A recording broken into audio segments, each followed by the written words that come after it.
అస్సలాము అలైకుం వరహమతుల్లాహి వబర్కాతుహు. అందరికి కూడా నమస్కారం. బారా షాహిద్ దర్గాలో పనులు చాలా వేగవంతంగా జరుగుతున్నాయి, చాలా బాగా జరుగుతున్నాయి. చాలా భద్రతతో కూడిన సౌకర్యాలు ఉన్నాయి. ఎందుకంటే ఎప్పుడు లేని విధంగా ఈసారి మీరు స్వర్ణాల చెరువులో చూస్తే మామూలుగా ఫెన్సింగ్ పోల్స్ కట్టి వదిలేసేవాళ్ళు.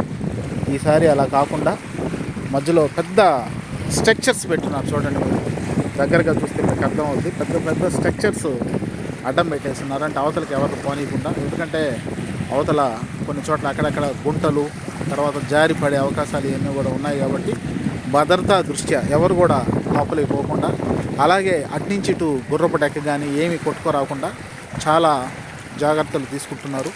కోటంరెడ్డి సేదరెడ్డి గారు, అలాగే కోటంరెడ్డి గిరిధర్ రెడ్డి గారు, మంత్రివర్యులు ఇద్దరు కూడా వాళ్ళు ఇచ్చిన ఇన్స్ట్రక్షన్స్తో, అలాగే ఎంపీ వేమిరెడ్డి ప్రభాకర్ రెడ్డి అందరి సహకారంతో కోటంరెడ్డి సేదరెడ్డి గారు, అలాగే గిరిధర్ రెడ్డి గారు పనులని చాలా జాగ్రత్తగా పర్యవేక్షిస్తున్నారు.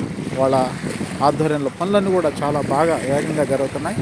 అలాగే ఇక్కడ కింద లోపల కూడా చాలా వరకు ఈ పాచి, అదేవిధంగా మట్టి ఇవన్నీ కూడా చేరిపోయి ఉన్నాయి. అవన్నీ తీయడానికి కూడా నిరంతరం, అంటే ఈసారి పనులు కూడా చాలా త్వరగా స్టార్ట్ అయ్యాయి. ఎప్పుడు కూడా ఇంత త్వరగా స్టార్ట్ కాలేదు. ఎప్పుడైతే 4వ తేదీ ఫలితాలు వచ్చాయో, తెలుగుదేశం గవర్నమెంట్ ఎప్పుడైతే వస్తుందని తెలిసిందో వెంటనే మౌఖికంగా ఆదేశాలు ఇవ్వడం, అప్పటి నుంచి ఇక్కడున్న చాలా గుర్రపు డెక్క పేరుకుపోయింది. చెరువు అంతా కూడా అదంతా కూడా తీసేసారు. ఇప్పుడు చూస్తే ఇక్కడంతా కూడా లోపల ఉన్న పాచి అంతా కూడా తీసేస్తున్నారు, ఎక్కడెక్కడగా క్లీన్ చేస్తున్నారు నీట్గా. కూడా చాలా జాగ్రత్తగా వాళ్ళు ఈ పనులని కూడా చేస్తూ ఉన్నారు. చాలా బాగా అద్భుతంగా ఇక్కడ బారా షాహిద్ దర్గాలో ఈసారి ఏర్పాటు జరుగుతున్నాయి. భద్రతతో కూడిన ఇన్ని కూడా పనులు ఇక్కడ చేయమని చెప్పి కోటంరెడ్డి సేదరెడ్డి గారు, అలాగే గిరిధర్ రెడ్డి గారు, మంత్రివర్యులు చెప్పడంతో కమిషనర్ గారు చాలా జాగ్రత్తలు తీసుకొని చాలా బాగా చేస్తున్నారు. లైటింగ్ కూడా ముందుగానే ఇక్కడ ఏర్పాటు చేస్తున్నారు.